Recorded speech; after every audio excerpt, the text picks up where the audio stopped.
Battery పెడితే charge కాల. అక్కడ ఫోన్ చూసి నేను పొందుకున్నాను. ఏంటి, అప్పట్లో 50,000 రూపాయలు ఐఫోన్, 50,000 రూపాయల ఐఫోన్, 5,000 రూపాయలు. ఏమి నా భాగ్యము, ఏమిటది, ఏమి నా భాగ్యము, ఏమి నా ఆనందము. అది కేవలం ఆ కాసేపు మాత్రమే. అనుభవించే, ఆనందించే, ఆస్వాదించే సమయం వచ్చినప్పుడు నీకు మిగిలేది నిరాశ, నిస్పృహ. ఇది కల్తీ లోకము, కల్తీ సమాజము. ప్రేమలో కల్తీ, విద్యలో కల్తీ, మందులలో కల్తీ, పెళ్లి సంబంధాల్లో కల్తీ, వ్యాపారంలో కల్తీ. పెళ్లి సంబంధంలో కల్తీ చేరినట్లయితే కుటుంబం కూలిపోతుంది. ఉద్యోగం ఇప్పించే విషయంలో కల్తీ ఏజెంట్ దొరికినట్లయితే బ్రతుకు బజార్న పడుతుంది. ప్రేమలో ఒక కల్తీగాడు దొరికినట్లయితే ఆ అమ్మాయి గుండె పగిలిపోతుంది.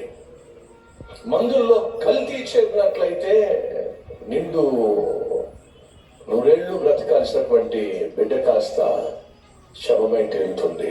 విద్యలో కల్తీ చేరినట్లయితే బంగారు భవిష్యత్తు మీద ఆశ పెట్టుకున్న కుర్రవాళ్ళ భవిష్యత్తు వీధిన పడుతుంది.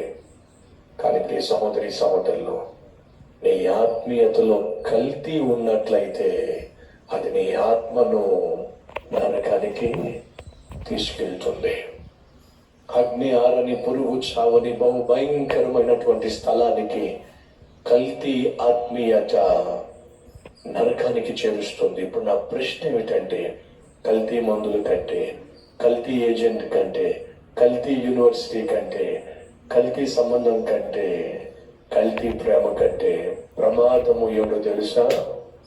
బయటికి ఆత్మీయుడిగా కనిపిస్తూ, ఆత్మీయురాలుగా కనిపిస్తూ, పరిశుద్ధుడిగా కనిపిస్తూ, పరిశుద్ధురాలుగా కనిపిస్తూ, మంచివాడిగా కనిపిస్తూ, లోపల కల్తీ కలిగిన జీవితం ఉంది. చూసారా? ఇది అన్నిటికంటే ప్రమాదం.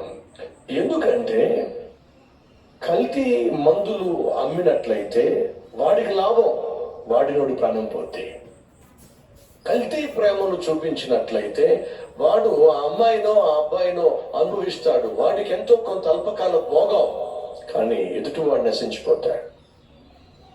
కల్తీ ఏజెంట్ వాడు డబ్బులు తీసుకుంటున్నాడు, కానీ నమ్మిన వాడు బజార్లో పడుతున్నాడు. కల్తీ యూనివర్సిటీ వాళ్ళు డబ్బులు తీసుకుంటున్నారు, నమ్మినటువంటి స్టూడెంట్స్ బజార్ను పడుతున్నాడు. కల్తీ సంబంధం వాడి కమిషన్ వచ్చేస్తుంది, కానీ చేసుకున్న ఆ స్త్రీ జీవితాంతం ఏడుస్తుంది.